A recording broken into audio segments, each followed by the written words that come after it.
Tutazame kile ambacho kinaendelea kushika tamu vita vya Urusi dhidi ya Ukraine kwenye update mbalimbali ya kile ambacho kinaendelea.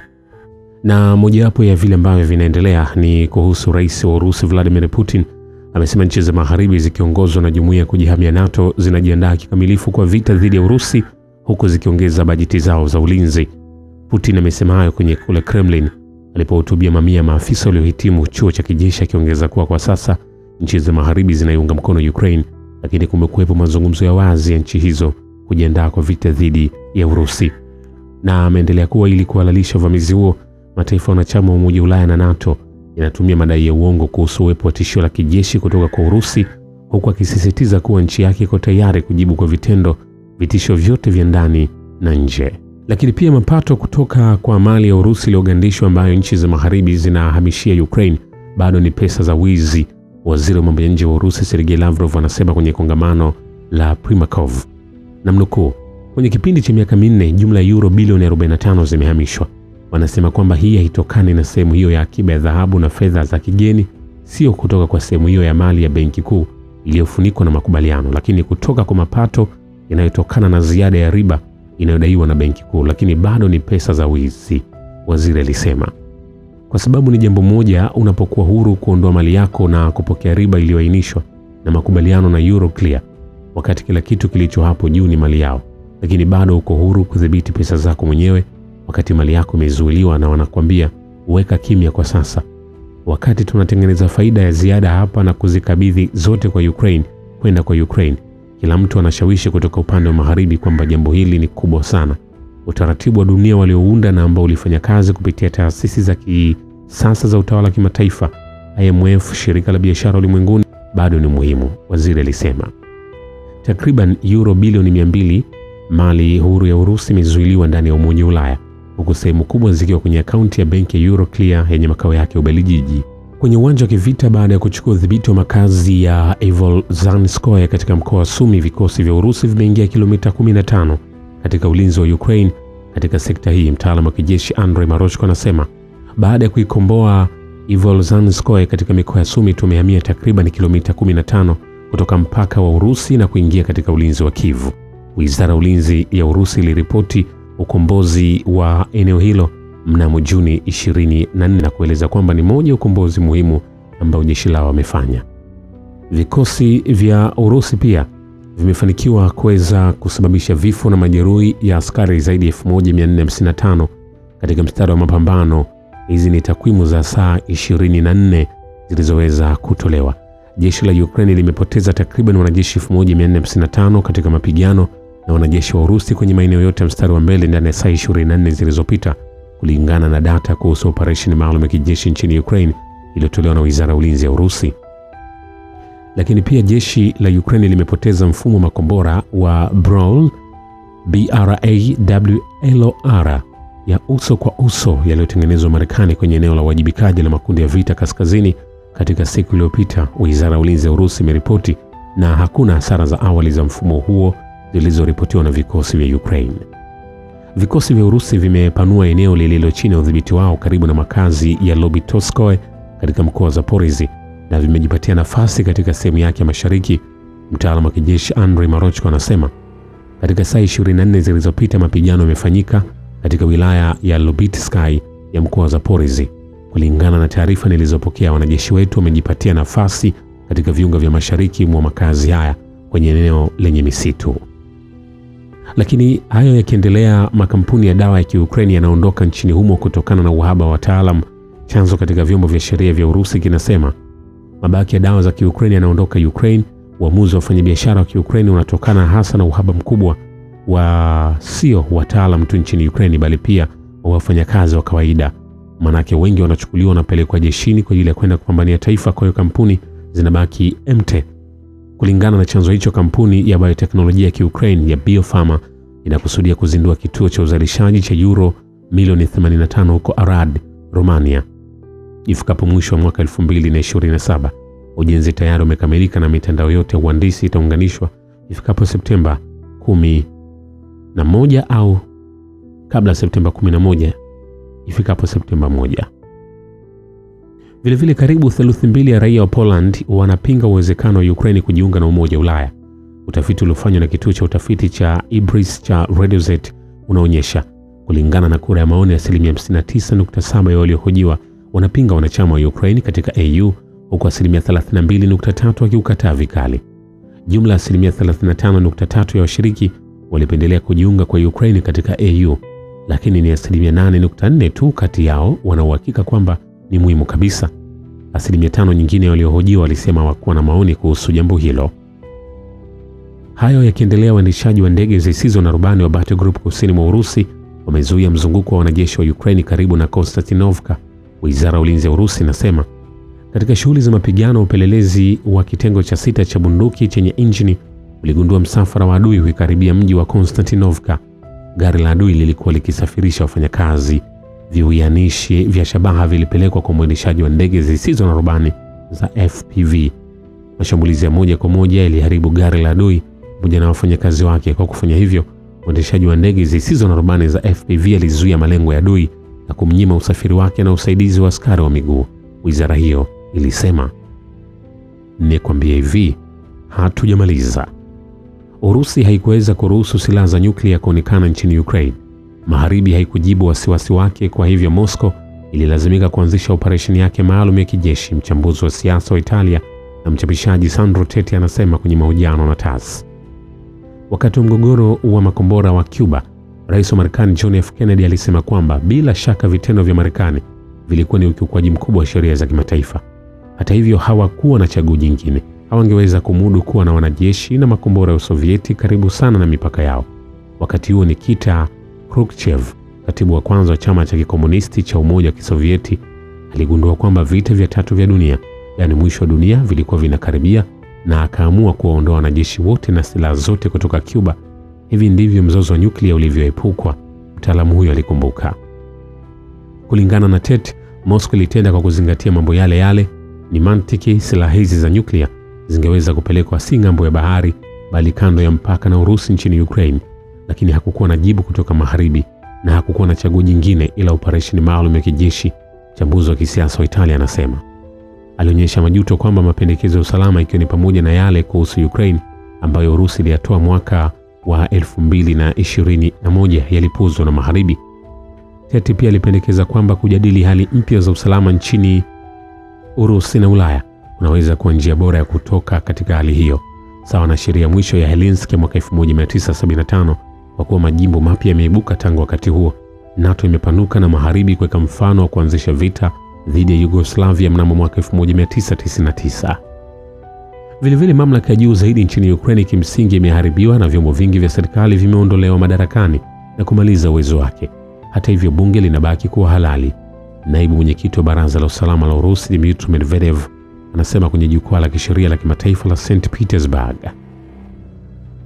Kulingana na Medvedev, hakuna mtu upande wa Ukraine wa kujadiliana naye, kwani vyombo vingi vya serikali nchini Ukraine, ikiwa ni pamoja na rais, mahakama ya katiba, serikali na tawala za kikanda, vimeondolewa madarakani na kumaliza uwezo wao.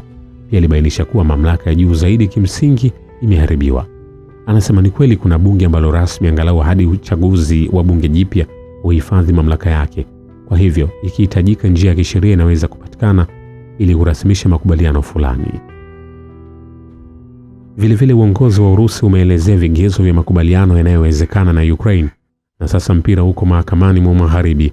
Waziri mkuu wa zamani wa Ukraine Nikolai Azarov anasema, "Kwa maoni yangu, msimamo halisi wa uongozi wa Urusi ulikuwa ni kuelezea vigezo vya makubaliano yanayowezekana, kuelezea nia yake ya kuelekea amani na kisha kusema, njoo, mpira uko mahakamani mwako." Rais wa Urusi Vladimir Putin alisema kwenye mkutano wa serikali Jumanne kwamba Urusi iko tayari kwa mazungumzo ya amani na Ukraine kwa msingi wa makubaliano yaliyofikiwa baada ya mazungumzo huko Istanbul mnamo Machi 2022 na ambayo yalivunjwa na Ukraine. Vilevile wakuu wa nchi na serikali za Uingereza, Ujerumani, Italia, Poland na Ufaransa wameonyesha hamu yao ya kuimarisha ushirikiano kati ya NATO na Kiev kwa lengo la kuileta Ukraine karibu zaidi na muungano. Kulingana na taarifa pamoja, viongozi wa E5 wanarudia kujitolea kwao kuimarisha ushirikiano wa NATO na Ukraine, kuileta Ukraine karibu na muungano na kutambua mchango muhimu ambao Ukraine inatoa kwa usalama wa Euro-Atlantic. Taarifa hiyo iliyopitishwa kufuatia mazungumzo miongoni mwa viongozi wa E5 huko Berlin ilitolewa na ofisi ya vyombo vya habari ya baraza la mawaziri la shirikisho la Ujerumani. Wanaunga mkono ahadi katika usaidizi wa kijeshi katika mkutano wa NATO na kuimarisha ushirikiano na Ukraine kupitia mipango ya NATO ikiwa ni pamoja na JATAC na NSATU, hati hiyo inasema. Hayo yakiendelea, kansela wa Ujerumani Friedrich Merz anasema kwamba wakati wa mazungumzo na Urusi kuhusu kutatua mgogoro nchini Ukraine bado utafika, licha ya kwamba hivi karibuni ametoa kauli mara kwa mara kwamba wakati kama huo tayari umefika. Katika mkutano na waandishi wa habari baada ya mkutano wa viongozi wa E5 Uingereza, Ujerumani, Italia, Poland na Ufaransa huko Berlin, Merz alizungumza nia ya washirika wa NATO katika mkutano ujao wa muungano huko Ankara ya kutuma ishara kali ya uungwaji mkono kwa Ukraine. Serikali ya Ujerumani inapendekeza kwamba sisi washirika wa NATO wa Ulaya tuipe Kiev ahadi kubwa za ufadhili, kansela alisema. Kulingana naye, usaidizi wa EU kwa Ukraine hautadhoofika. Anasema tunatumai kwamba Moscow itatoa hitimisho kutokana na hili wakati utafika kuingia katika mazungumzo ya amani, Merz alidai. Moscow imerudia kusema utayari wake wa mazungumzo kuhusu Ukraine, lakini imesisitiza kwamba haitavumilia masharti ya mwisho katika mkutano wa kilele wa EU mnamo Juni 18 na 19. Nchi za EU hazikukubaliana kuhusu mgombea wa majadiliano na Urusi au maudhui ya mazungumzo yanayowezekana.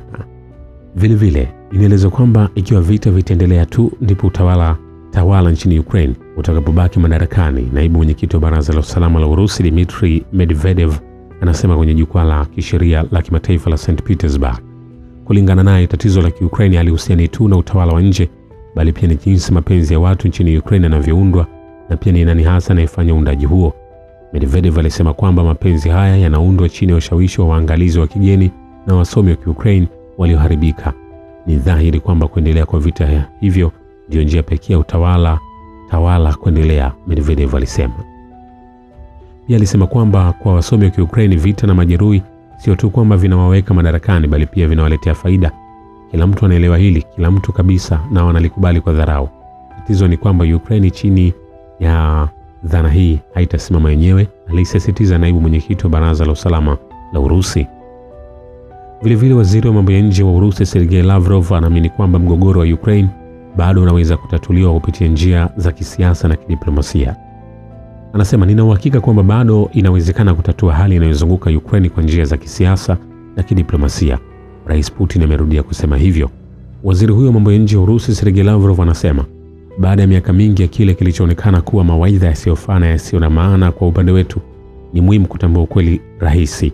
Wapinzani wa Urusi hawawezi kupuuza maonyo yetu ya wazi kuhusu kutokubalika kwa kuunda vitisho visivyokubalika kwa usalama wa taifa la nchi yetu na kukiuka majukumu yote yanayowezekana kuhusu haki halali ya idadi ya watu wanaozungumza Kirusi na Kirusi wa Ukraine, uhuru wa kutumia lugha ya Kirusi, uhuru wa vyombo vya habari vya lugha ya Kirusi, utamaduni wa Kirusi na Kisovieti na kanisa la Orthodox la Kiukraini la kisheria, waziri huyu alisema. Lavrov anasema hii inahitaji dhamana maalum za usalama zinazofunga kisheria kulingana na kanuni ya kutogawanyika kwa usalama, ikiwa ni pamoja na kuhakikisha usalama wa Urusi kwenye mipaka yake magharibi. Wakati huo huo, magharibi lazima itambue mapema zaidi kwamba mipango ya kijeshi, kisiasa, kijiografia inaongeza upanuzi wa kiitikadi kwenye eneo la maslahi muhimu ya Urusi, lazima iachwe, alisema. Vilevile Ukraine imepokea dola bilioni 66.044 kutoka kwa washirika wa magharibi na taasisi za fedha za kimataifa IMF na Benki ya Dunia tangu Oktoba 2024, wakati mpango wa kutumia mapato kutoka kwa mali zilizohifadhiwa za Urusi ulipozinduliwa. Hadi nusu ya kiasi hiki kimepatikana moja kwa moja kutokana na mapato yaliyopatikana kutokana na mali za Urusi, kulingana na hesabu za chombo cha habari cha TASS, na wamefanya hivyo mara baada ya kupokea data kutoka Wizara ya Fedha ya Ukraine. Ni kwambia hivi, hatujamaliza. Wakati wa vita vya kumkomboa Konstantinovka katika Jamhuri ya Watu Donetsk, vikosi vya Urusi vimegundua uwepo wa mamluki wa Poland na wanajeshi wa kike ndani ya vitengo vya mashambulizi vya Ukraine.